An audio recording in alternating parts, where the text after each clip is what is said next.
Hello friend, मैं प्रेमचंद, मेरे YouTube channel शिक्षा के प्रसार पर आप सभी का स्वागत है। दोस्तों, आज हम लोग न्यू क्लास लेकर के आए हैं। जैसा कि देखा जाए क्लास 11 की क्लास है और सिलेबस के अंतर्गत देखेंगे कौन सा चैप्टर आज अध्ययन करवाया जाए या प्रारंभ किया जाए, कौन सा चैप्टर प्रारंभ किया जाए, उसके अकॉर्डिंग हम लोग क्या करेंगे, चलेंगे। तो आज जो क्लास स्टार्ट हो रही क्लास 11 की बहुत ही इम्पॉर्टेंट क्लास है, जो आपको बेसिक कॉन्सेप्ट क्लियर करवाएगा ये क्लास। अब यदि देखा जाए दोस्तों, फिजिक्स जो है क्लास 11 की, फिजिक्स के जो चैप्टर हैं उनको हम लोग सीरियल वाइज क्या करेंगे, अध्ययन करेंगे। तो जैसा कि यदि देखा जाए दोस्तों, सर्वप्रथम हम लोग साइंस के बारे में पढ़ेंगे और साइंस जानेंगे कि साइंस शब्द कहाँ से लिया गया है और इसको किस किस भाषाओं में अलग नामों से जाना जाता है। आज हम लोग ये सब देखेंगे और इसके आगे देखेंगे कुछ राशियाँ। लेकिन राशि जो है चैप्टर के आधार पर पहले बाहरी चीज़ों का अध्ययन ले लेते हैं। जैसे साइंस जो शब्द है दोस्तों, वह सिटिया से लिया गया है। कहाँ से? सिटिया से लिया गया है। और यही जो साइंस शब्द अर्थात विज्ञान जो है, इसको संस्कृत साइंस शब्द जो है, जैसा कि ये साइंस लिखा जाए या देखा जाए, जो साइंस हम लोग पढ़ते हैं वह साइंस, उस साइंस को हम लोग संस्कृत में विज्ञान कहते हैं। क्या? विज्ञान। साइंस को हम लोग संस्कृत में क्या कहते हैं? विज्ञान कहते हैं। यदि यही अरबी भाषा में देखा जाए दोस्तों, तो साइंस को हम लोग अरबी भाषा में इल्म कहते हैं। तो फिलहाल ये जो मैं बता रहा हूँ, ये आप क्लास 12 की फर्स्ट क्लास देखेंगे, उसमें आपको साइंस के बारे में पूर्णतः जानकारी मिल जाएगी। तो वो आपको यदि देखना है तो मैं डिस्क्रिप्शन बॉक्स में लिंक दिया हूँ, आप वहाँ से मेरी वो वीडियो क्या कर सकते हैं, देख सकते हैं।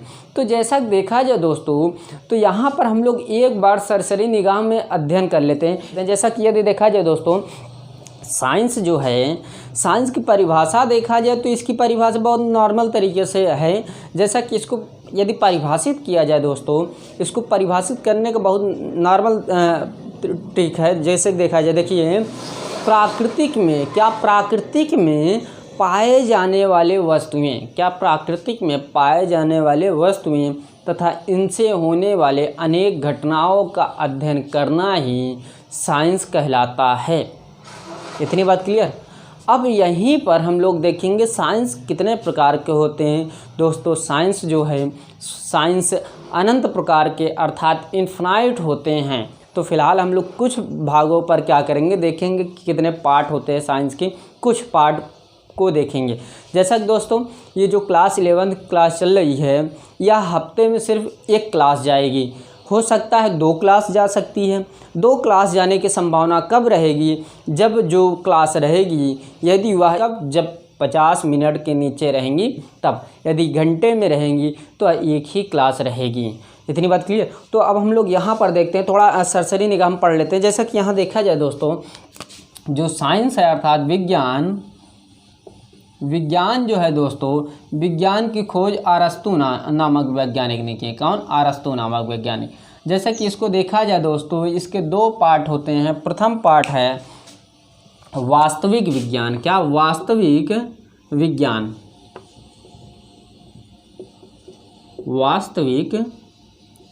विज्ञान। और दूसरा है छद्म विज्ञान दोस्तों, छद्म विज्ञान। ये जो है सभी की परिभाषा मैं समझा दिया हूँ पिछले क्लासों में, क्लास 12 में पढ़ा चुका हूँ। वहाँ से आप सभी परिभाषा क्या कर सकते हैं, देख सकते हैं। फिलहाल यहाँ ज़्यादा पढ़ाने की कोशिश हम लोग नहीं करेंगे इसके बारे में। फिलहाल हम लोग क्लास 11 के जो चैप्टर हैं, चैप्टरों पर ज़्यादा क्या करेंगे, फोकस करेंगे दोस्तों। तो जैसा कि यहाँ देखा जाए, वास्तविक विज्ञान के 2 पार्ट होते हैं। वास्तविक विज्ञान के 2 पार्ट होते हैं। प्रथम पार्ट है क्या? प्रथम पार्ट है पदार्थ विज्ञान। क्या? पदार्थ विज्ञान। दूसरा है जीव विज्ञान। और यदि यहीं पर देखा जाए, पदार्थ विज्ञान के 2 पार्ट होते हैं दोस्तों, 2 पार्ट होते हैं। पहला पार्ट है भौतिक विज्ञान, जो हम लोग क्या करते हैं, भौतिक विज्ञान, जो हम लोग क्या करते हैं, अध्ययन करते हैं। दूसरा क्या होता है, रसायन विज्ञान। तो दोस्तों यहाँ पर फर्स्ट भाग जो है उसको हम लोग भौतिक विज्ञान कहते हैं और दूसरा भाग जो है उसको रसायन विज्ञान कहते हैं। भौतिक विज्ञान फ़िलहाल मैं पढ़ाऊँगा और रसायन विज्ञान आने वाले टीचर पढ़ाएंगे, आपके अध्यापक पढ़ाएंगे। जैसा कि यहीं पर देखा जाए जीव विज्ञान, दोस्तों जीव विज्ञान के 2 पार्ट होते हैं। पहला पार्ट होता है जंतु विज्ञान, जो आप लोग अध्ययन मान लीजिए करेंगे तो उसमें आपको जीव विज्ञान के बारे में समझाया जाएगा। और यहीं पर होता है वनस्पति विज्ञान, वनस्पति विज्ञान, वनस्पति विज्ञान। तो ये सभी की जो व्यक्ति खोजे हैं ये जो सब्जेक्ट, उनके नाम बता देते हैं। जैसे कि यहाँ जो जीव विज्ञान है इनकी खोज अरस्तु नामक वैज्ञानिक ने किए हैं और यहाँ वनस्पति की खोज यहाँ थियोथ्रेप्टस नामक वैज्ञानिक किए। कहाँ? थियोथ्रेप्टस नामक वैज्ञानिक। और भौतिक विज्ञान की खोज क्या न्यूटन सर ने की है और रसायन विज्ञान की खोज लेवेसियो नामक वैज्ञानिक ने की है। ये सभी के फ़िलहाल मटेरियल आपको मेरे पिछले क्लासों जो पढ़ा चुका हूँ पिछली क्लास में, आप वहाँ पर पिछली क्लासों में ये सभी के बारे में आपको मिल जाएगा।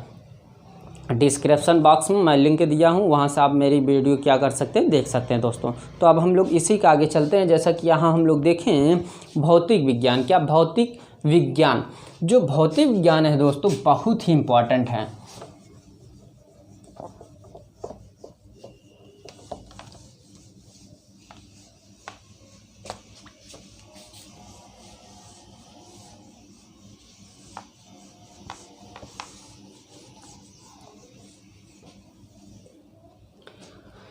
जैसा कि यहाँ पर देखा जाए दोस्तों, भौतिक विज्ञान जो है, भौतिक विज्ञान मुख्यतः 2 प्रकार के होते हैं। क्या? मुख्यतः 2 प्रकार के होते हैं। पहला भाग है चिरसम्मत विज्ञान। क्या? चिरसम्मत विज्ञान। और दूसरा है आधुनिक विज्ञान। क्या? दूसरा क्या है? आधुनिक विज्ञान। और आधुनिक विज्ञान को हम लोग और एक नाम से जानते हैं जिसको कहते हैं क्वांटम विज्ञान। क्या? क्वांटम भौतिकी विज्ञान। शुद्ध रूप से पढ़ा जाए तो यही बोला जाएगा। जैसा कि यदि देखा जाए दोस्तों, क्या भौतिक विज्ञान, क्या भौतिक विज्ञान, तो इसके 2 पार्ट होते हैं दोस्तों। प्रथम पार्ट है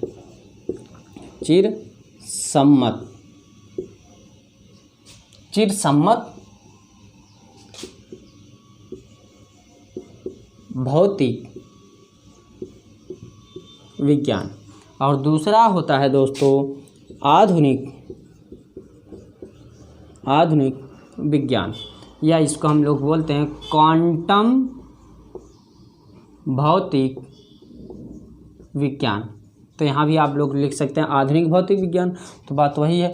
तो यहाँ पर यदि देखा जाए दोस्तों, जो ये चिरसम्मत विज्ञान है इसका अध्ययन हम लोग 1900 के पहले जो घटनाएं हुई हैं, 1900 के पहले जो भी घटनाएं हुई हैं, जैसे कि मान लीजिए कि 1899, 1898, तो यानी कि 1900 के पीछे जो भी आधुनिक घटनाएं, यानी कि जो भी साइंस के माध्यम से जो भी घटित हुए हैं उनका अध्ययन करना ही चिरसम्मत विज्ञान कहलाता है।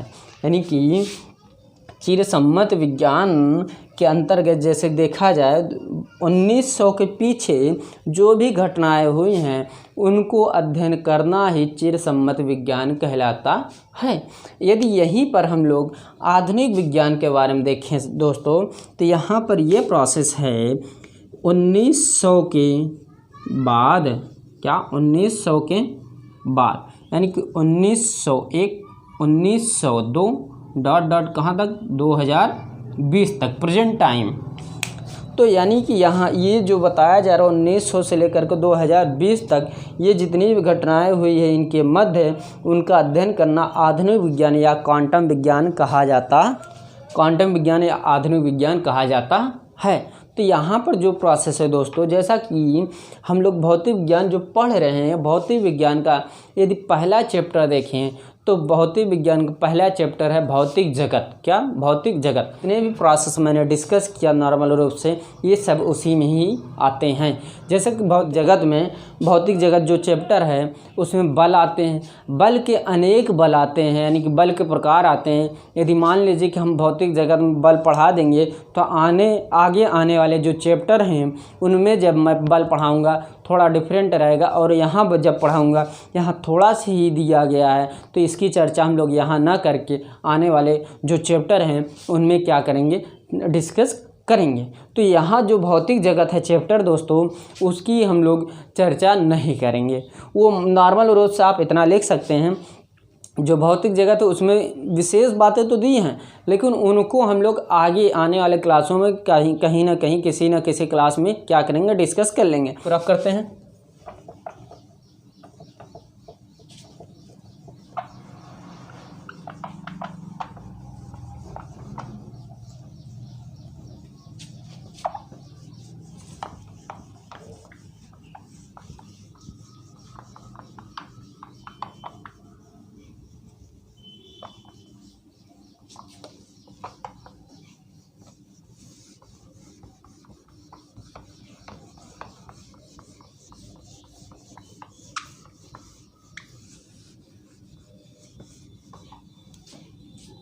तो जैसा कि यहाँ पर देखा जाए जो चैप्टर है दोस्तों, चैप्टर के अकॉर्डिंग हम लोग चलते हैं। तो यहाँ पर जो चैप्टर है, तो यहाँ चैप्टर हम लोग सिर्फ इतना ही लिखेंगे, क्या? मापन एवं मात्रक। अब मान लीजिए किसी में जब विमी विश्लेषण या त्रुटि विश्लेषण जब पढ़ाएंगे तो इसी में आप लोग क्या करिएगा, ऐड कर लीजिएगा। फिलहाल आज हम लोग देखते हैं इसी के अंतर्गत भौतिक राशि। क्या? भौतिक राशि। भौतिक राशि जो है दोस्तों, जो भौतिक राशि है, जैसा कि यहाँ पर हम लोग देखें भौतिक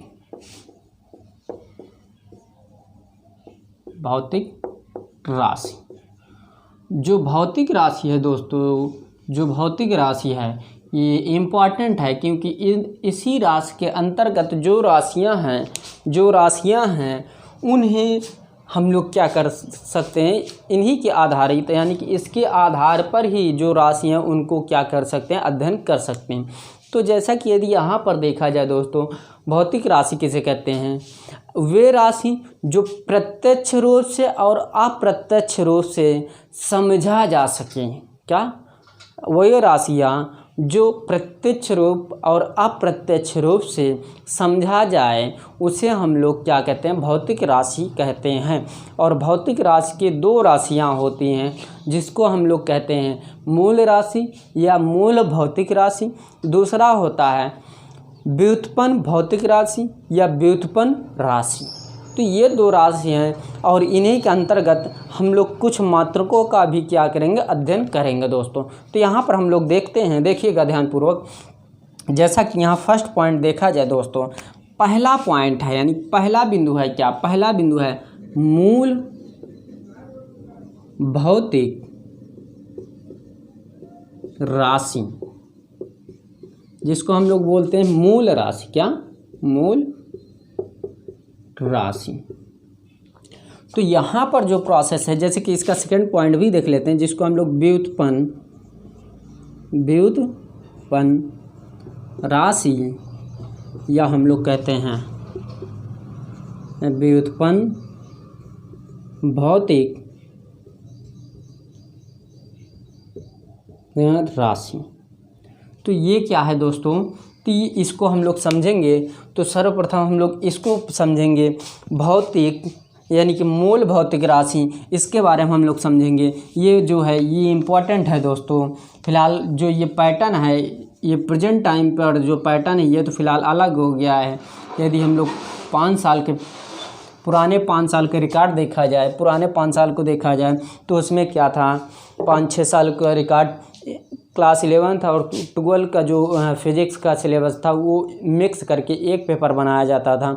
अब क्या हो गया, क्लास 11 की कोई भी चर्चा नहीं होती है जब पेपर बनाया जाता है, सिर्फ इंटर की चर्चा की जाती है। तो यहाँ पर हम लोग देखेंगे दोस्तों, ये जो मूल भौतिक राशि हैं ये इम्पॉर्टेंट है, इसको समझिएगा, क्योंकि इन्हीं के अंदर यानी कि इसी के अंदर कुछ इम्पॉर्टेंट बिंदु आते हैं, कुछ इम्पॉर्टेंट पॉइंट आते हैं जो हम लोग इसको क्या करेंगे समझेंगे दोस्तों, उसको क्या करेंगे समझेंगे। इसको आप लोग समझिएगा, ये बहुत इम्पॉर्टेंट परिभाषा है। जैसे कि यहाँ समझा जाए, वे राशियाँ या इस प्रकार भी हम लोग कह सकते हैं, वे भौतिक राशियाँ जो एक दूसरे से स्वतंत्र हो। यदि मान लीजिए हम भौतिक राशि लगा देंगे तो भौतिक राशि का मूल अर्थ है, यानी कि ये भौतिक राशि इसीलिए लगा रहे हैं क्योंकि भौतिक राशि के अंतर्गत ही मूल भौतिक राशि का उत्पन्न हुआ है। तो यदि मान लीजिए कि आप नहीं लगाना चाहते तो इसको आप लोग ये भी क्या कह सकते हैं, बोल सकते हैं, जैसा कि इसकी परिभाषा ये भी बनेगी, वे राशियाँ जो एक दूसरे से क्या हो, स्वतंत्र हो, उसे हम लोग क्या कहते हैं, मूल भौतिक राशि या मूल राशि कहते हैं। यदि देखा जाए यहीं पर दोस्तों, जो मूल राशि है या मूल भौतिक राशि, इसके 7 राशि होते हैं। तो इन 7 राशियों को हम लोग क्या करेंगे, एक बार देख लेते हैं। फिलहाल ये जो राशि हैं इनको हम लोग सारणी के आधार पर समझेंगे, वो हम लोग वहाँ पर विस्तार रूप से समझेंगे। और जैसा कि आप लोग क्लास 9th में पढ़े होंगे, कुछ लघु दूरियाँ या लघु लंबाइयाँ, उनको हम लोग आज हो सकेगा तो आज डिस्कस करेंगे या आने वाले क्लासों में डिस्कस करेंगे। तो वो जो है लघु दूरियाँ या लघु लंबाई जो है वो, जैसे कि आप लोग पढ़े होंगे milli, centi, deci, deca, hecto, kilogram, ये आप लोग पढ़े होंगे। यदि नहीं पढ़े होंगे तो ये मैं आपको बताऊंगा, नीचे से ऊपर जाने पर मान पॉजिटिव होता है कि निगेटिव, या नीचे से ऊपर से नीचे आने पर मान पॉजिटिव होता है निगेटिव, ये तो हम लोग फ़िलहाल क्या करेंगे, डिस्कस करेंगे अभी या आने वाले क्लासों में। जैसा कि यहीं पर देखा जाए दोस्तों, जैसा कि मैंने बताया कि मूल राशि उन्हें कहते हैं, वे राशि जो एक दूसरे से क्या हो, स्वतंत्र हो, उन्हें हम लोग क्या कहते हैं, मूल राशि कहते हैं। और इसके 7 मूल राशि होते हैं। जैसा कि उनका नाम लिखा जाए दोस्तों, उनके नाम लिखे जाएँ, वो बहुत ही इम्पॉर्टेंट है। जैसा कि यहाँ पर देखा जाए, पहला है लंबाई।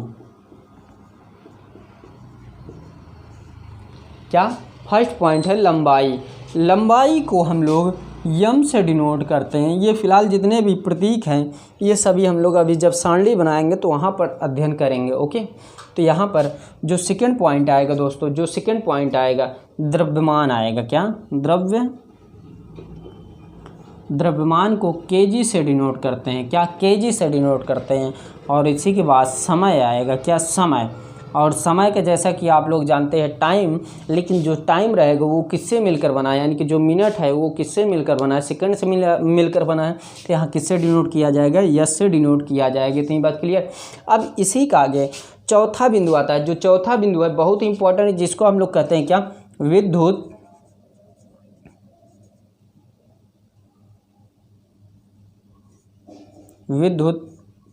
धारा। विद्युत धारा के साथ एक और राशि की खोज की गई है, एक और राशि की खोज की गई है, जिसके आधार पर जैसे कि पद्धति हैं, जैसे कि उस राशि को मिलाने पर एक पद्धति की और निर्माण होता है। क्या? एक पद्धति की और निर्माण होता है। फिलहाल वो आज ही हम लोग देखेंगे, उसको देख करके ही क्या किया जाएगी, ये क्लास समाप्त की जाएगी। जैसा कि यहाँ पर समझा जाए दोस्तों, यदि समझा जाए तो ये इसका एक और राशि है, इसी की एक और राशि है जिसको कहते हैं हम लोग क्या? एम्पियर। क्या? एम्पियर ये इसका दूसरा क्या नाम है, यानी कि इसका दूसरा नाम है, यानी कि विद्युत धारा का जो दूसरा नाम है क्या? एम्पियर है, बोल सकते हैं। या इसका दूसरा मूल राशि क्या है? एम्पियर है।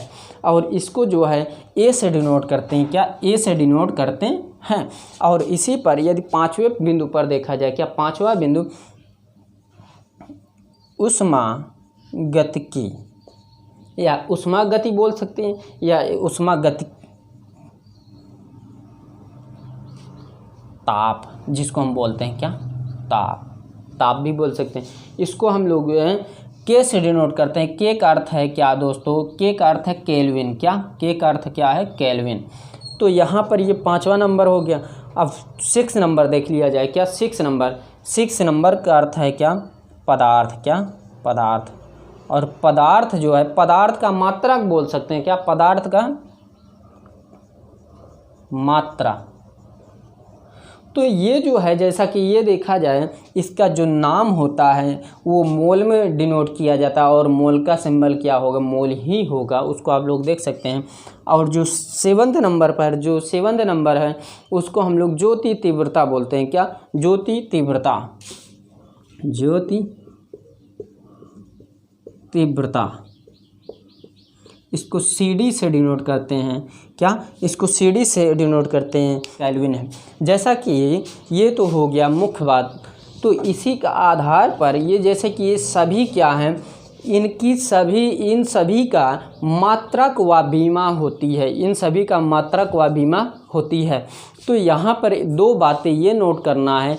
पहला बात ये है कि दो ऐसे और राशि हैं जिनके मात्रक तो होते हैं लेकिन बीमा नहीं होते हैं।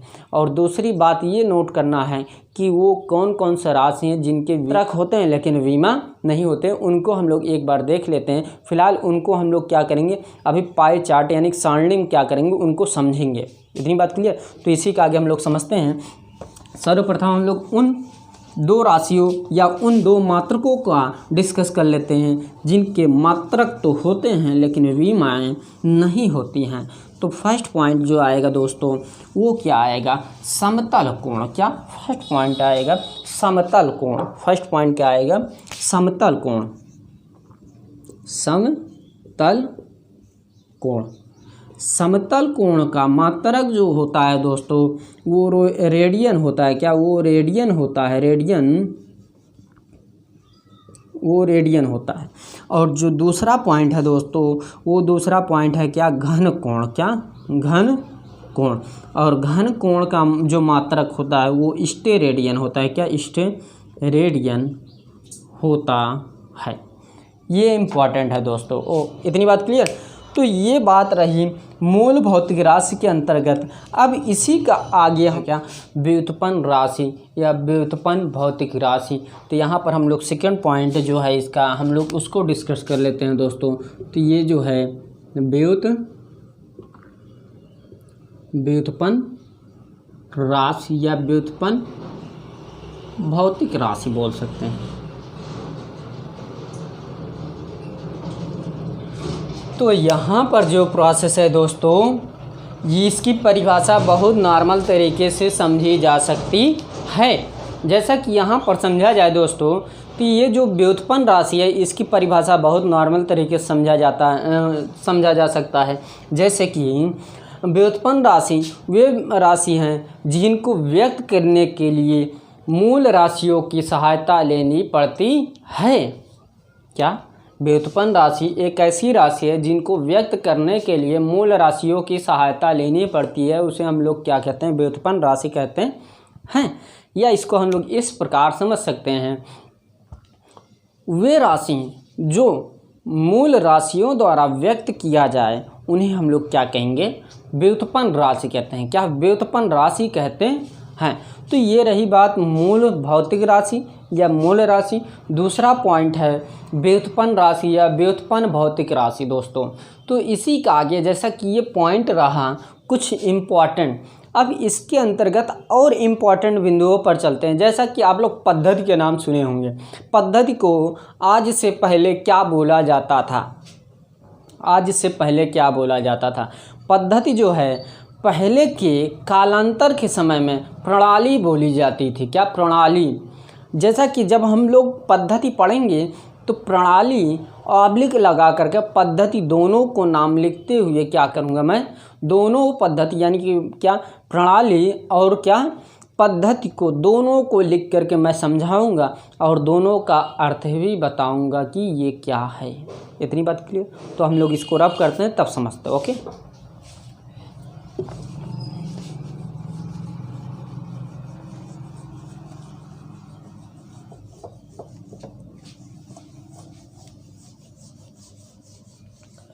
तो जैसा कि यहाँ पर देखा जाए दोस्तों, जो पद्धति है या जो प्रणाली है ये बहुत इम्पॉर्टेंट है। किस लिए, प्रणालियों को समझने के लिए बेसिस बेसिक कॉन्सेप्ट क्लियर होना चाहिए। क्या बेसिक कॉन्सेप्ट क्लियर होना चाहिए, तो उसको मैं क्लियर करवाता हूँ सर्वप्रथम। जैसा कि यहाँ पर हम लोग लिखेंगे क्या, हम लोग यहाँ पर लिखेंगे, देखिएगा यहाँ पर हम लोग लिख सकते हैं मापन प्रणाली। क्या मापन, क्या प्रणालियाँ, मापन प्रणालियाँ या मात्रक पद्धति, मात्रक पद्धति।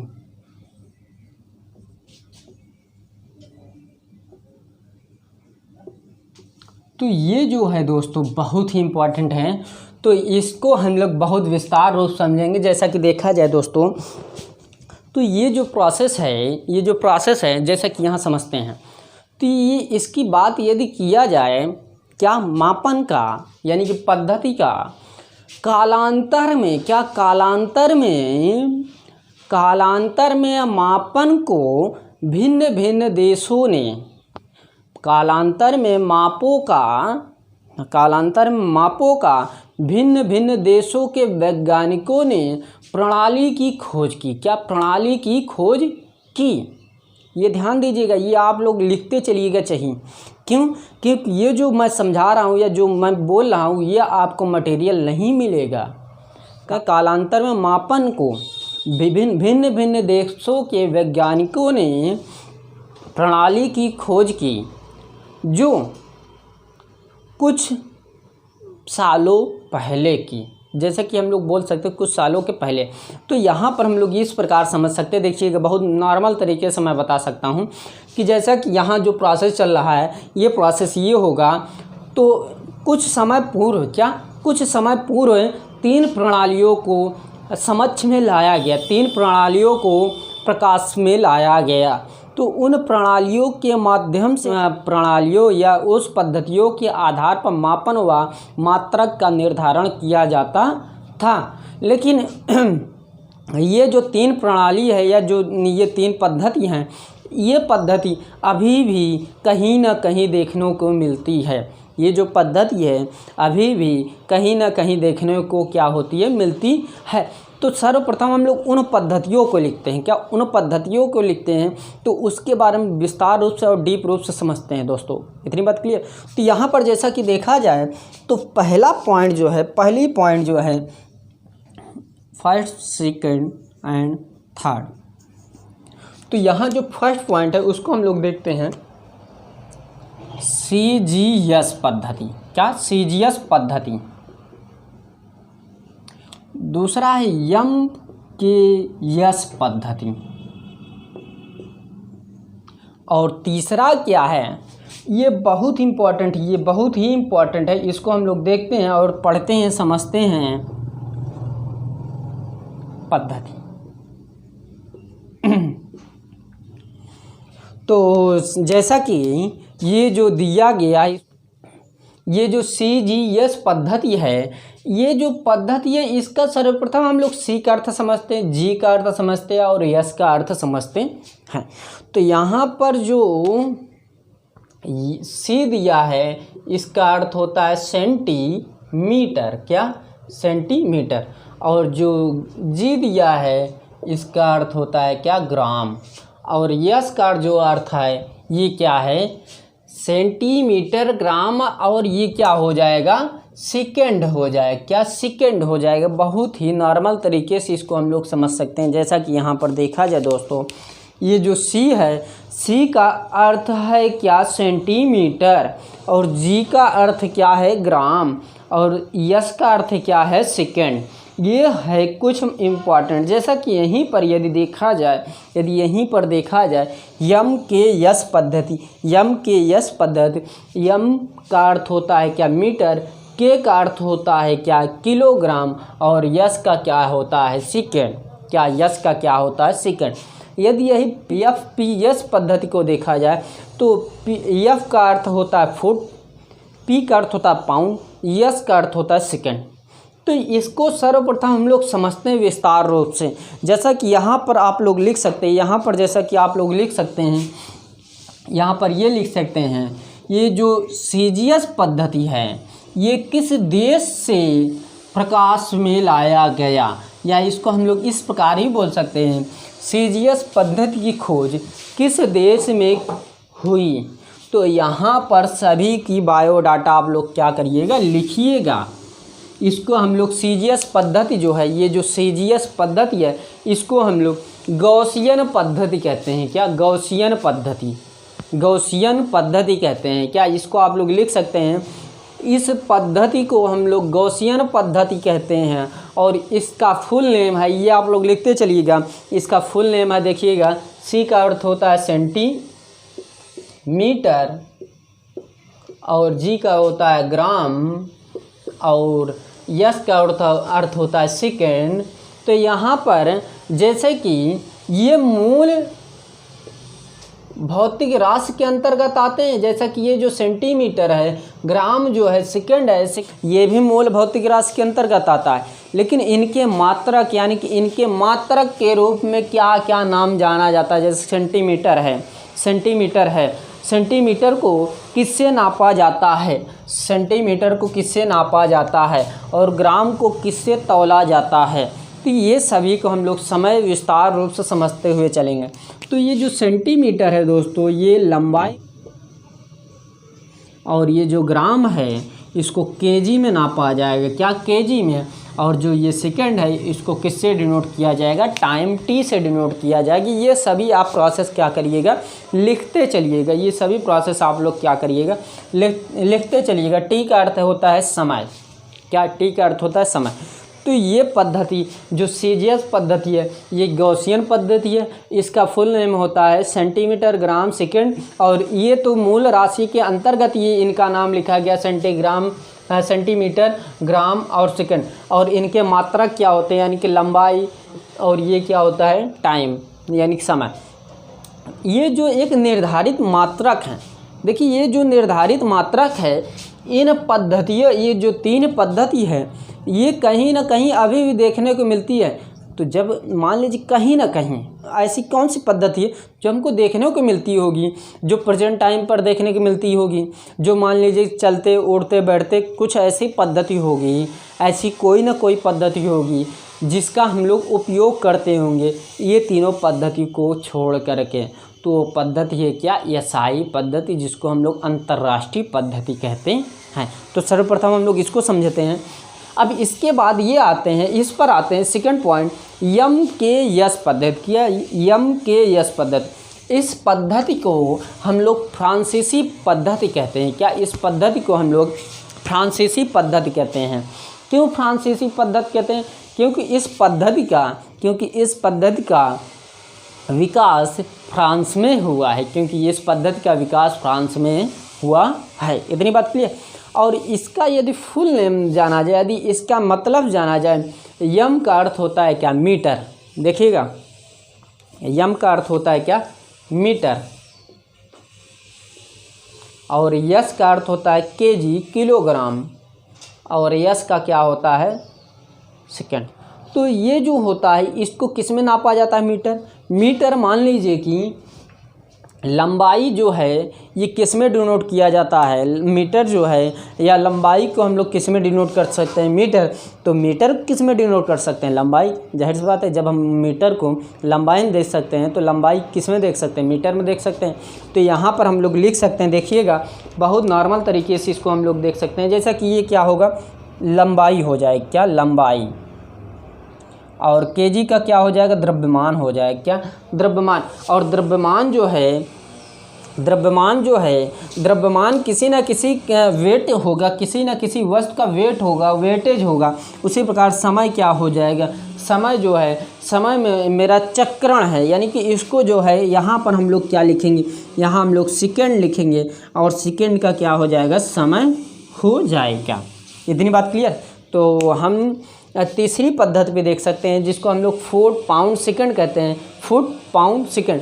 इस पद्धति को, जैसा कि इस पद्धति को हम लोग फ्रांसीसी पद्धति कहते हैं, और इस पद्धति को गॉसियन पद्धति कहते हैं, और इस पद्धति को हम लोग विशेष रूप में क्या कर सकते हैं, जान सकते हैं। लेकिन इस पद्धति को जानने से पहले हम लोग यम के यस पद्धति के बारे में और थोड़ा जान लेते हैं। जैसा कि यहाँ पर आपको देखना पड़ेगा, जैसा कि अभी कुछ समय पहले इसी क्लास में मैंने ये समझाया कि एम्पियर जो है, जैसा कि मैंने अभी 7 राशि का नाम लिखवाया।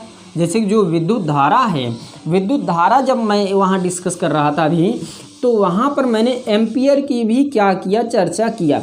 तो जैसा कि मान लीजिए कि जो ये एम्पियर है, एम्पियर के मिलने से कौन सी पद्धति का निर्माण हुआ, यानी कि एम्पियर जो है मूल राशि, मान लीजिए कि जो राशि है इसके मिलने से एम्पियर के मिलने से मान लीजिए कि ये जैसे ये यम है, यम ही रहने दीजिए, के है, के ही रहने दीजिए, और यस है, यस ही रहने दीजिए।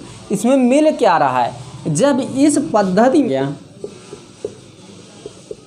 एम्पियर का सहयोग लिया तो यहाँ हो गया क्या, एम्पियर का अर्थ क्या होता है, इसका प्रतीक क्या होता है, ए, तो यहाँ हो गया क्या, ए। तो यहाँ एक पद्धति का और निर्माण किया गया, यम के यस ए पद्धति। क्या, यम के यस पद्धति, यम के यस ए पद्धति। और इस पद्धति को मूल मात्रक में लिया जाता है। क्या, मूल मात्रक में लिया जाता है, क्योंकि ये जो है ये चौथा मूल मात्रक है। क्या, मूल मात्रक, जैसा कि एक मूल मात्रक क्या है, मीटर, दूसरा क्या है, किलोग्राम, तीसरा क्या है, सेकंड, और चौथा क्या हो गया, एम्पियर। तो ये चौथा मूल मात्रक है। जैसा कि इसी में जब इसी को हम मान लेते हैं कि एम्पियर नहीं है, तो ये हमारा 3 पद्धति यानी कि 3 मात्रक है। तो एक और मात्रक को मिलाने पर एक और पद्धति का निर्माण होता है। जैसा कि वहाँ पर हम लोग देखते हैं ये जो प्रोसेस है, यहाँ पर Q जो है, Q को हम लोग मिक्स करते हैं, जिसको हम लोग कहते हैं क्या, जिसको हम लोग कहते हैं Q।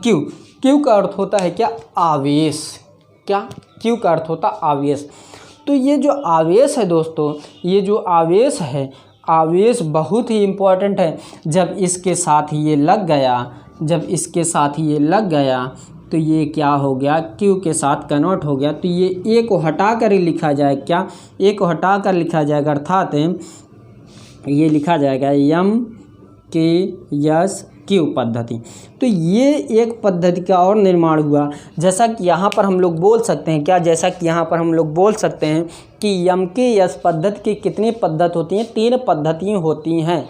3 पद्धति, आप कहेंगे 3 पद्धति कैसे, 2 पद्धति मैं बताया हूँ। एक पद्धति और होता है, उस पद्धति क्या कहते हैं, एसआई पद्धति, जिसको हम लोग अंतर्राष्ट्रीय पद्धति कहते हैं। हम लोग उसको FPS के बाद पढ़ेंगे, क्योंकि उसका विस्तार जो है, उसका विस्तार थोड़ा अलग है, तो उसको हम लोग अलग से पढ़ेंगे। इतनी बात क्लियर। तो अब हम लोग पढ़ते हैं, जैसा कि यहाँ पर हम लोग पढ़ते हैं, देखिएगा बहुत सरल तरीके से पढ़ते हैं।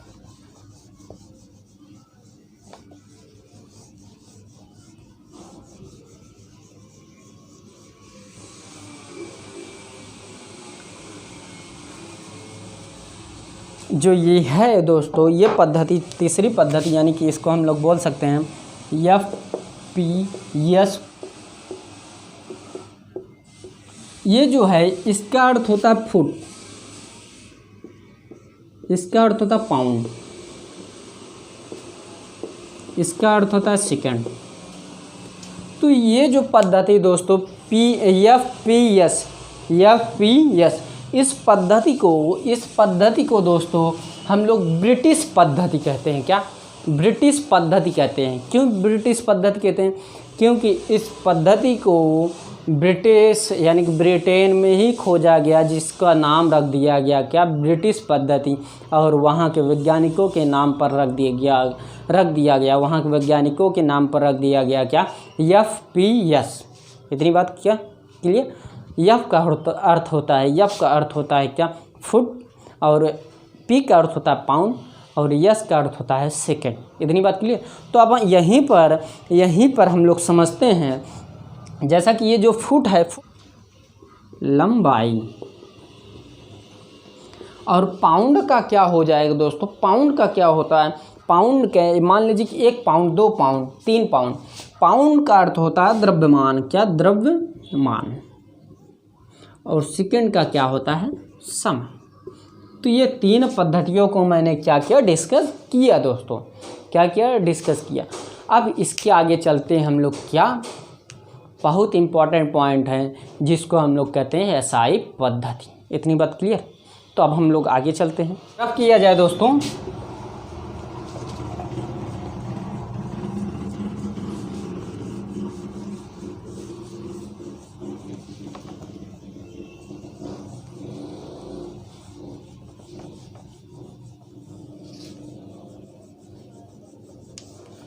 तो इसके आगे हम लोग पढ़ते हैं, यानी कि एसआई पद्धति।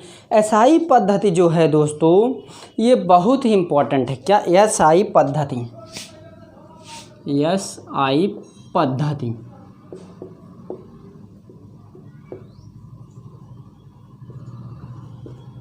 एसआई पद्धति यदि देखा जाए दोस्तों, मापन के स्तर पर, क्या? मापन के स्तर पर अंतर्राष्ट्रीय पद्धति प्रणाली का प्रयोग किया जा रहा है। मापन के स्तर पर अंतर्राष्ट्रीय पद्धति का प्रयोग किया जा रहा है।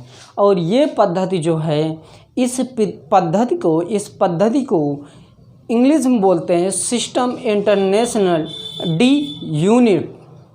क्या? D unit. जैसा कि इसको लिखा जाए दोस्तों, सिस्टम इंटरनेशनल डी यूनिट्स। तो जैसा कि दोस्तों ये जो है डी शब्द, ये जो डी शब्द है, ये शब्द यहाँ पर राइट है, यानी कि ये सही है। जैसा कहीं कहीं ये जो शब्द है आप इसको इस रूप में पाएंगे। क्या? इस रूप में। तो ये अपवाद स्वरूप रखा जाता है, क्योंकि ये कहीं कहीं इसको क्या किया जाता है, गलत ठहरा दिया जाता है। तो इसको शुद्ध रूप से डी बोला जाता है। क्या? डी। लेकिन यदि मान लीजिए ये कहीं दिखाई दिया द यूनिट्स, तो ये सत्य है, लेकिन कहीं कहीं इसको क्या किया जाता है, रॉन्ग कर दिया जाता है। कब? जब एसआई अंतर्राष्ट्रीय पद्धति के बारे में डिस्कस किया जाएगा तब। तो इसको हम लोग शुद्ध रूप से इसका वर्णन किया जाए, यानी कि सिस्टम इंटरनेशनल डी यूनिट्स, जिसको हम लोग बोलते हैं अंतर्राष्ट्रीय पद्धति, या हम लोग कह सकते हैं अंतर्राष्ट्रीय प्रणाली पद्धति। तो ये पद्धति के अंतर्गत आता है। जैसे कि ये जो पद्धति, ये वर्तमान में इस पद्धति का प्रयोग किया जा रहा है। ये इस पद्धति को वर्तमान के स्तर पर यूज किया जा रहा है। और ये पद्धति जो है, एसआई पद्धति प्रयोग करने का, यानी कि उपयोग करने के 4 कारण हैं। क्या? 4 कारण। यदि वो भविष्य में कहीं भी वो 4 कारण दिखाई दिए, उन 4 कारणों के वजह से, उस 4 कारण के वजह से आप लोग ये बता सकते हैं कि एसआई पद्धति का जो नियम होता है, एसआई पद्धति का प्रयोग किया जाता है। जैसे कि मान लीजिए आपसे पूछ लिया जाए किलोग्राम। क्या? किलोग्राम। जैसा कि किलोग्राम, जिसको हम लोग हिंदी में लिखेंगे किलोग्राम। यदि किलोग्राम को ये लिखा जाए जैसे के और जी, और एक और लिखा जाए के और जी, तो इसमें से सत्य क्या है दोस्तों? तो आप लोग इसमें से बताइए सत्य क्या है। जैसा कि आप लोग कहेंगे ये राइट है, राइट नहीं, ये गलत है। क्योंकि जो एसआई पद्धति की जितने भी मात्रक होते हैं उनका प्रथम पद, यानी कि प्रथम अक्षर कैपिटल में नहीं लिखा जाता। इसके 4 कारण होते हैं। चारों कारण मैं यहाँ लिख करके आपको समझाऊंगा। सर्वप्रथम आपको ये ध्यान रखना है कि मात्रक के, चाहे जो भी मात्रक है, चाहे वैज्ञानिक का नाम हो, उसका प्रथम अक्षर कैपिटल में नहीं होता है। यदि होगा तो उसका भी कोई कारण होगा। क्यों होगा? जैसे कि मान लीजिए न्यूटन। क्या? न्यूटन। तो न्यूटन को आप लोग ये नहीं पढ़ेंगे, स्मॉल में नहीं पढ़ते हैं, इसको कैपिटल में पढ़ते हैं। क्या? कैपिटल में पढ़ते हैं। क्यों कैपिटल में पढ़ते हैं? इसका भी रीज़न है। जैसे कि मैंने अभी बताया कि जो मात्रक होते हैं उनका प्रथम अक्षर क्या होना चाहिए, स्मॉल में लिखा होना चाहिए, तभी वो एसआई पद्धति के मात्रक कहलाता है। यदि मान लीजिए कि ये न्यूटन आ गए हैं तो ये सत्य है। क्यों सत्य है ये मैं अभी समझा रहा हूँ आपको। इतनी बात क्लियर? तो ये एसआई पद्धति के आप लोग इसको देखिएगा। यदि जैसे कि एसआई पद्धति के बारे में कुछ डिस्कस किया जाए, जैसे कि एसआई पद्धति के बारे में डिस्कस किया जाए, एसआई पद्धति बहुत ही इंपॉर्टेंट है दोस्तों। इस पद्धति का सम्मेलन के अनुसार लिया गया था। ये सम्मेलन जो है बहुत इंपॉर्टेंट है। ये सम्मेलन में कई देशों ने भाग लिया था और कई देशों ने जब भाग लिया था उन देशों ने ये निर्णय करते हुए इस पद्धति का नियम क्या किया, लागू कर दिया। जैसे कि 1971 में 1971 में महासम्मेलन कहा जाता है, जिसको महासम्मेलन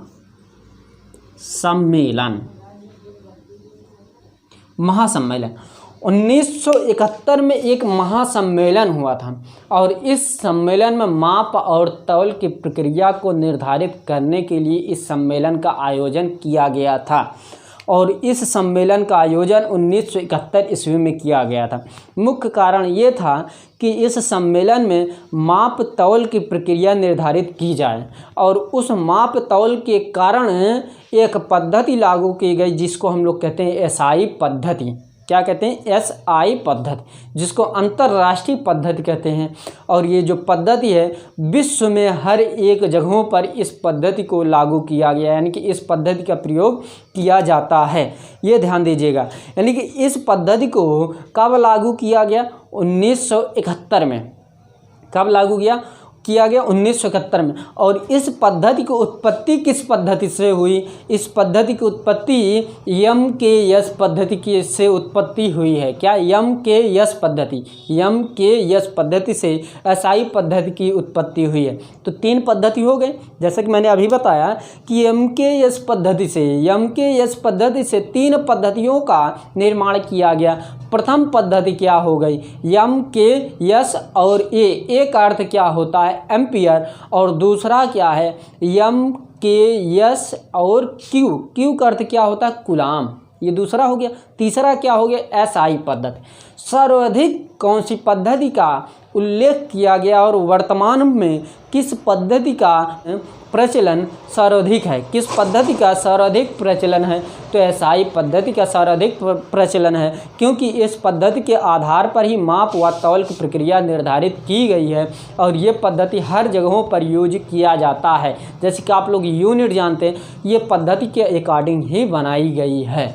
इतनी बात क्लियर? तो अब हम लोग चलते हैं। ये सम्मेलन आप लोग याद रखिएगा, किस सम्मेलन में एसआई पद्धति का निर्धारण किया गया? महासम्मेलन नाम था।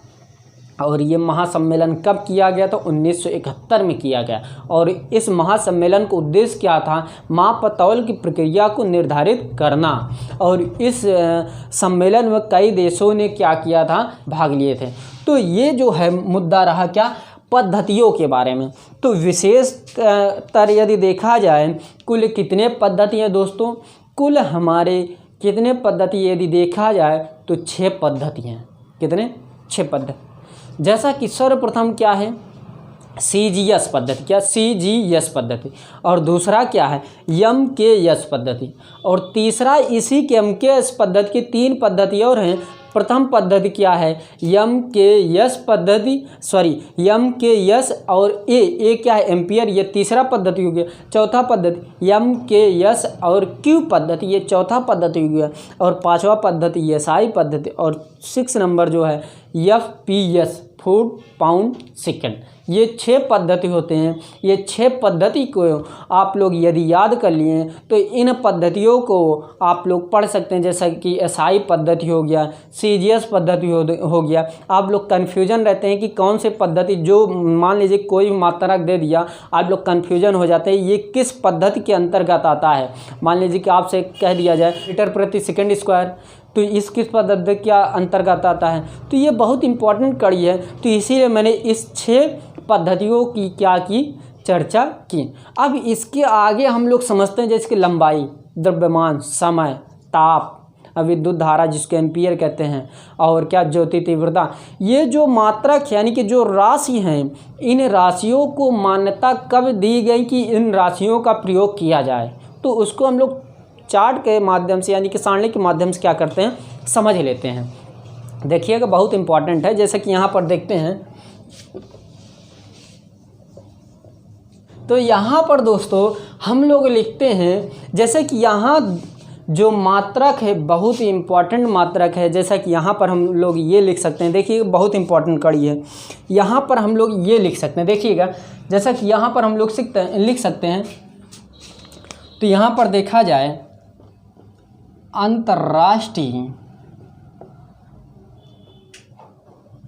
अंतर्राष्ट्रीय जो अंतर्राष्ट्रीय है दोस्तों, अंतर्राष्ट्रीय मात्रक पद्धति के मूल एवं या वा लिख लीजिए, यानी कि अंतर्राष्ट्रीय मात्रक पद्धति के मूल व पूरक मात्रक, क्या पूरक मात्रक, ये जो है बहुत इंपॉर्टेंट है। अब जैसा कि आप लोग समझ सकते हैं पूरक मात्रक, जैसा कि अभी हम कुछ समय पहले इसी क्लास में मैंने ये समझाया कि ऐसे दो और राशि हैं जिनके मात्रक होते हैं परंतु विमाएँ नहीं होती हैं, उसी को हम लोग क्या कहते हैं, पूरक मात्रक कहते हैं। ये ध्यान रखिएगा, ये कभी कदार ऑब्जेक्टिव पूछ लिया जाता है कि पूरक मात्राएं निम्न में से कौन से हैं। तो आपको 4 ऑप्शन दे दिया जाएगा, जिसमें से एक ऑप्शन सही रहेगा, 3 ऑप्शन क्या रहेगा, असत्य रहेगा। तो आप लोग टिक लगा सकते हैं। फिलहाल हम लोग इसकी सारणी बनाते हैं। जैसा कि यहाँ पर हम लोग सर्वप्रथम यहाँ लिखते हैं, यहाँ देखिएगा, यहाँ मूल राशि लिख लीजिए, क्या मूल राशि, मूल राशि और इसी के अंतर्गत आएगा, यहाँ लिख सकते हैं SI मात्रक, और इसी के सामने लिख सकते हैं, ये प्रथम हो गया मूल राशि, और इसी के अंतर्गत नाम लिख लेते हैं, नाम, प्रतीक, और यहाँ पर हम लोग लिख लेते हैं कुछ इम्पॉर्टेंट महत्वपूर्ण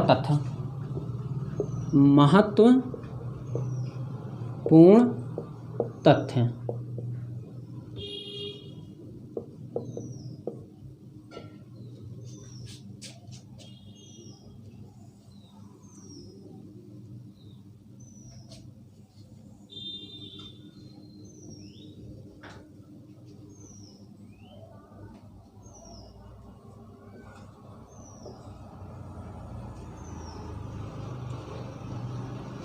अब देखिए, ये जो पद्धति बहुत ही इम्पोर्टेंट पद्धति है।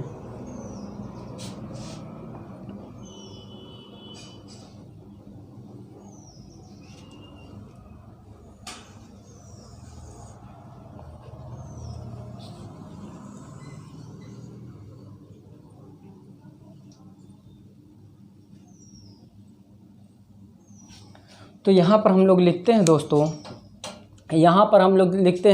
तो यहाँ पर ये ध्यान देना है, इसको मूल राशि कहते हैं, इसको नाम के आधार पर समझाएंगे और यहाँ प्रतीक के आधार पर समझाएंगे। यहाँ हम कुछ महत्वपूर्ण तथ्य लिखेंगे। जैसा कि यहाँ पर कुछ नाम लिखा जाए, जैसा कि मैं हर चीज़ पढ़ा चुका हूँ, जैसे कि लंबाई मैं पढ़ा चुका हूँ। और दूसरा क्या है, लंबाई के बाद द्रव्यमान है, क्या द्रव्यमान, और द्रव्यमान के बाद है क्या समय, और समय के बाद क्या है विद्युत धारा, जिसको हम लोग एम्पियर भी कहते हैं। और चौथा क्या है, वो पांचवा क्या है, पांचवा है उष्मागतिक,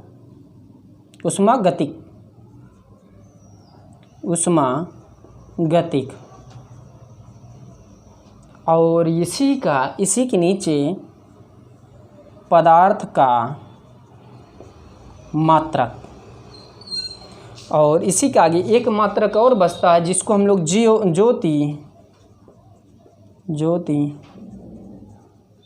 तीव्रता। तो ये 7 मात्रक हैं, क्या 7 मात्रक, जिसको हम लोग मूल राशि के अंतर्गत रखते हैं, और पूरक मात्रक के अंतर्गत क्या क्या रखते हैं उसको भी देख लेते हैं। तो यहाँ पर हम लोग लिख लेते हैं क्या पूरक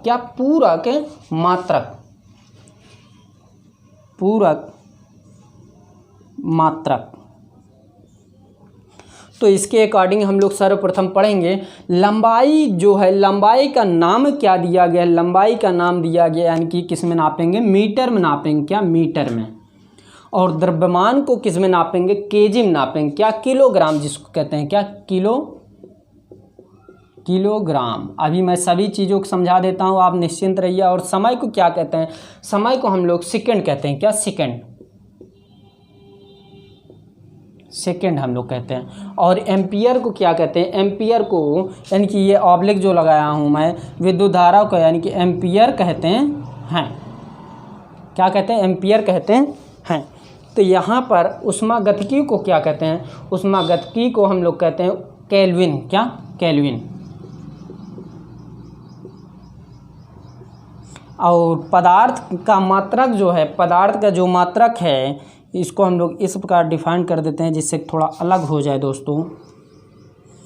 मान लीजिए कि ये जो है पदार्थ का मात्रक होता है मोल, क्या मोल। सभी को मैं समझा रहा हूँ। और ज्योति तीव्रता का मात्रक होता है क्या, तो यहाँ पर जो नाम है ज्योति तीव्रता को, उसको हम लोग बोलते हैं दोस्तों, उसको कैंडिला नाम से पुकारते हैं, या इसको हम लोग ये बोल सकते हैं, इसका प्रतीक जो है कैंडिला के नाम से जाना जाता है। और इसी का आगे जो पूरक मात्रक हैं, क्या पूरक मात्रक।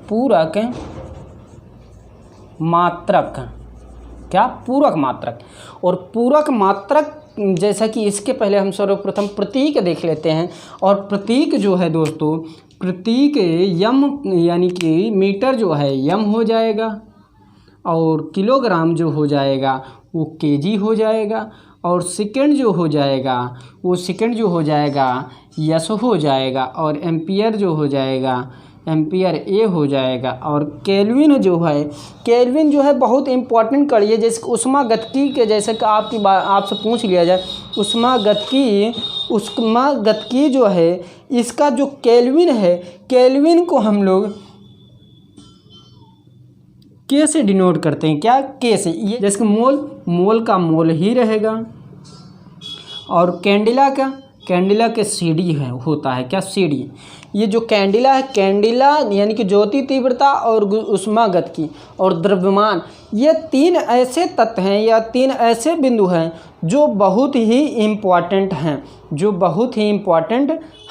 तो इसको हम लोग देखते हैं और समझते हैं। जैसा कि यहाँ पर जो महत्वपूर्ण तत्व है तो इसके बारे में हम इसके सन लिख लेते हैं, यानी कि कब इनकी मान्यता दी गई, तब इसको हम समझाते हैं पूर्णता। ओके, तो यहाँ जो है जैसा कि यहाँ लंबाई बहुत ही इम्पॉर्टेंट है। लंबाई के जैसा कि देखा जाए ये 1983 में किया गया, क्या लंबाई जो है, जैसे कि लंबाई मीटर में नापा जाता है, मीटर में, और प्रतीक यम से होता है, तो ये 1983 में किया गया, 1983 में। और द्रव्यमान जो है दोस्तों, द्रव्यमान 1889, मैं सभी बता दे रहा हूँ अभी धीरे धीरे, 1889 सभी का अर्थ मैं अभी समझा दे रहा हूँ, 1889। और समय जो है दोस्तों 1967 में किया गया, क्या 1967। और जो ये विद्युत धारा है दोस्तों, विद्युत धारा जो है बहुत इंपॉर्टेंट है, ये 1948 के बाद किया गया, यानी कि 1948 में किया गया, 1948 में। और जो ये ऊष्मागतिकी है यानी कि के जो है ये 1967 में किया गया, क्या 1967। और ये जो है पदार्थ का मात्रक यानी कि पदार्थ के मात्रक की खोज कब की गई, 1971 में, क्या 1971 में। और ये रही बात क्या ज्योति तीव्रता बहुत ही इम्पोर्टेंट है, 1979 में किया गया। जैसा कि ये सभी मैं लिख करके समझा रहा हूँ। जैसे कि यहाँ पर जैसा कि देखा जाए, यहाँ पहला बिंदु आएगा क्या, समतल कोण, क्या समतल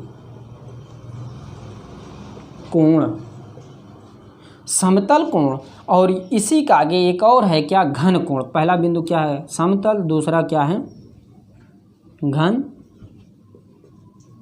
कोण। और ये जो प्रतीक है, प्रतीक बहुत ही इम्पोर्टेंट है दोस्तों। आरडी हो गया, और घन कोण जो है जैसे कि यहाँ पर देखा जाए दोस्तों, ये जो घन कोण है, घन कोण को हम लोग ठोस कोण भी कहते हैं। क्या? ठोस कोण भी कहते हैं। क्या? ठोस कोण। और ठोस कोण यदि मान लीजिए मिल गया और घन कोण नहीं दिया गया है तो मान लीजिएगा कि ये घन कोण के ही बारे में पूछ रहा है। क्या? घन कोण की ही बारे में पूछ रहा है, और ये इसका प्रतीक क्या होता है? यसार। तो समझते हैं, जैसा कि यहाँ पर देखा जाए दोस्तों, मूल राशि और नाम, प्रतीक और महत्वपूर्ण तथ्य, तो ये सभी जितने हैं किसके अंतर्गत आते हैं? एसआई मात्रक के अंतर्गत आते हैं। तो इसमें जैसे कि लंबाई सर्वप्रथम पूछा जाए। क्या? लंबाई जो है, लंबाई को मीटर से डिनोट करते हैं, यानी कि मीटर में नापते हैं। और ये जो है इसका मात्रा यानी कि प्रतीक जो है यम होता है। इसका प्रतीक जो है यम होता है। और इसकी खोज यानी कि लंबाई की खोज बहुत पहले हो गई थी, लेकिन इस लंबाई को जैसा कि मैंने ये बताया कि 1971 में महासम्मेलन के अकॉर्डिंग एसआई पद्धति की खोज की गई। क्या? एसआई पद्धति की मान्यता दी गई, जिसके अंतर्गत मापा व तौला जा सके। यानी कि जो पद्धति है वो 1971 में किया गया, और उसके बाद 1983 में, यानी कि ये मीटर के अकॉर्डिंग जो ये लंबाई है मीटर के अकॉर्डिंग नापने की मान्यता प्रदान कब की गई? 1983 में की गई। इतनी बात क्लियर। और उसी के अकॉर्डिंग यदि द्रव्यमान देखा जाए, द्रव्यमान को जो नापा जाता है यानी तौला जाता है वो किलोग्राम में नापा जाता है, और यहाँ किससे प्रदर्शित किया जाता है? केजी से। और ये तौलने की प्रक्रिया बहुत पूर्वजों के अनुसार से ही चलता आ रहा है। जैसे कि द्रव्यमान जो है, द्रव्यमान को किस में नापते हैं? केजी में नापते हैं, और इसका प्रतीक क्या है? केजी है। और ये जो है इसको 1889 मान्यता प्रदान की गई कि इससे आप लोग मापा या तौला जा सकता है। इससे अब क्या किया जा सकता है? मापा व तौला जा सकता है। उसी के अकॉर्डिंग हम लोग देखते हैं समय तो पहले की प्रक्रिया में पहले चुंबकीय क्षेत्र के माध्यम से ये मालूम कर लिया जाता था कि ये नॉर्थ और साउथ की दिशा तो निर्धारित हो जाती थी, चुंबकीय क्षेत्र के दिशा।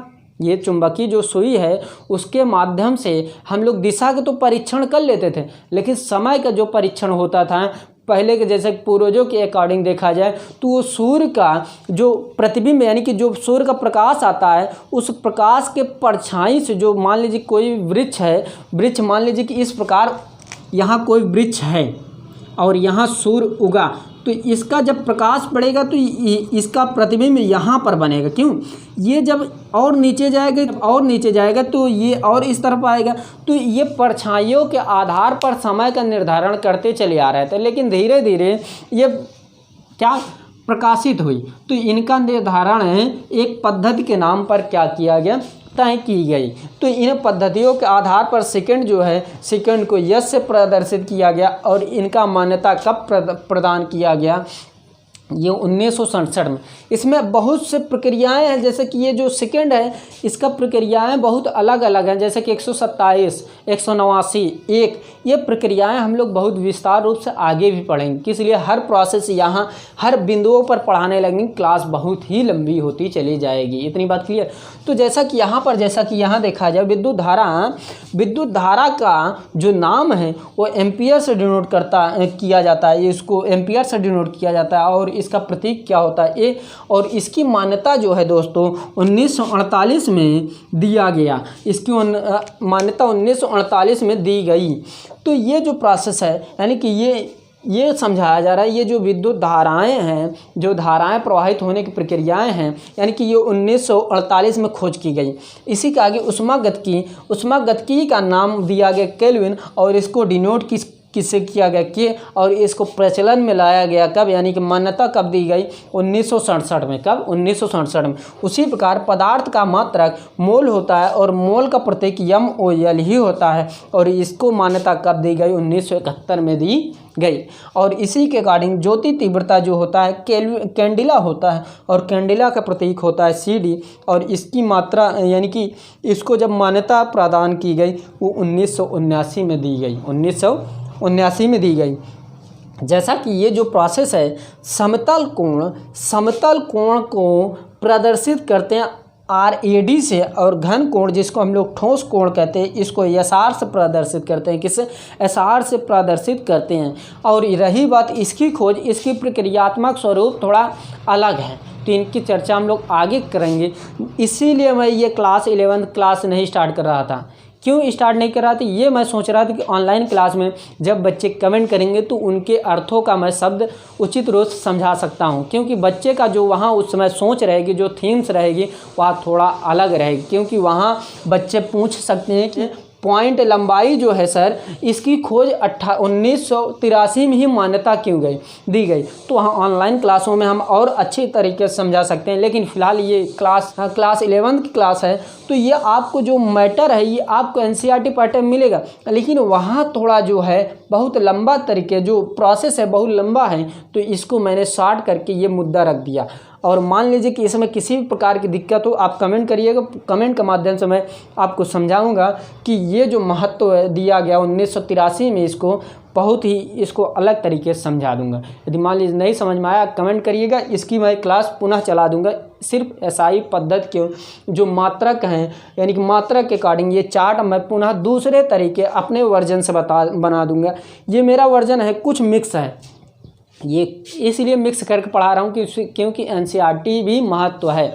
NCERT से मैं पूरा अभी तक पढ़ाता आ रहा हूँ, उससे ये शब्द का शब्द लिया और उससे ये सभी मैं बना करके बता रहा हूँ। सभी आपको NCERT में मिलेगा, लेकिन कुछ ऐसे मुद्दे होंगे जो आपको उसमें NCERT में नहीं मिलेंगे।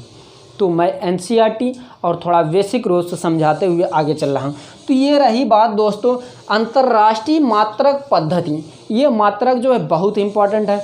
अब जैसे कि इसी का आगे जो लंबाई, जैसे कि यहाँ पर जो लंबाई की परिभाषा क्या होगी, द्रव्यमान की परिभाषा क्या होगी, समय की परिभाषा क्या होगी, विद्युत धारा का, उष्मा गति और पदार्थ का मात्रक और ज्योति तीव्रता, ये सभी का मात्रक आपको क्लास 9 की किताब में मिल जाएगा, यदि आप लोग लेना चाहते हैं। यदि मान लीजिए कि नहीं मिलता है, आप लोग कमेंट करिएगा, तो उसको हम लोग क्या करेंगे, जब कोई क्लास डाली जाएगी तो वहाँ नीचे उसको क्या किया जाएगा, परिभाषित करके आपको दे दिया जाएगा। तो आप वहाँ से क्या कर सकते हैं, लिख सकते हैं। इसलिए हर चीज़ें यदि समझाने लगेंगे बहुत ही लंबी क्लास हो जाएगी। यानी कि ये जो मापन और मात्रक है इसकी क्लास बहुत ही क्लास हो जाएगी, मान लीजिए 6-7 क्लास हो जाएगी यदि मैं डीप रूप से समझाता चलूँगा एकदम। यानी कि लंबाई, द्रव्यमान, इसको भी चर्चा करूँगा। ये कब चर्चा में आएगी, जब हम लोग विमा पढ़ेंगे तब वहाँ विस्तार रूप से डिस्कस करेंगे।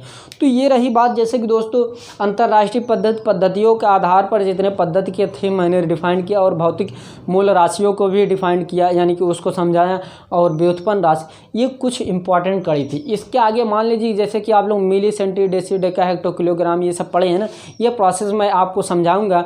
इसमें जो प्रोसेस होता है दोस्तों 21 प्रोसेस होता है। 21 प्रोसेस यदि आप लोग देख लिए, यदि जान लिए, उसको मैं ट्रिक के माध्यम से समझाऊंगा। ये जो 21 प्रोसेस होता है, यदि आप लोग इसको पढ़ लिए तो आप लोग को ये कभी भी सस्पेंस नहीं उत्पन्न होगा कि जो डेसी है, डेसी का मान माइनस में होगा कि प्लस में होगा। तो ये आप लोग थोड़ा कॉन्सेप्ट क्लियर करते हुए पढ़िएगा, मैं समझाऊंगा बहुत अच्छे तरीके से। तो दोस्तों यदि मेरी वीडियो पसंद आ रही प्लीज़ लाइक कीजिए, शेयर कीजिए, कमेंट करना ना भूलें। तो आज की वीडियो यहीं पर समाप्त करते हैं। थैंक यू वेरी मच, धन्यवाद दोस्तों।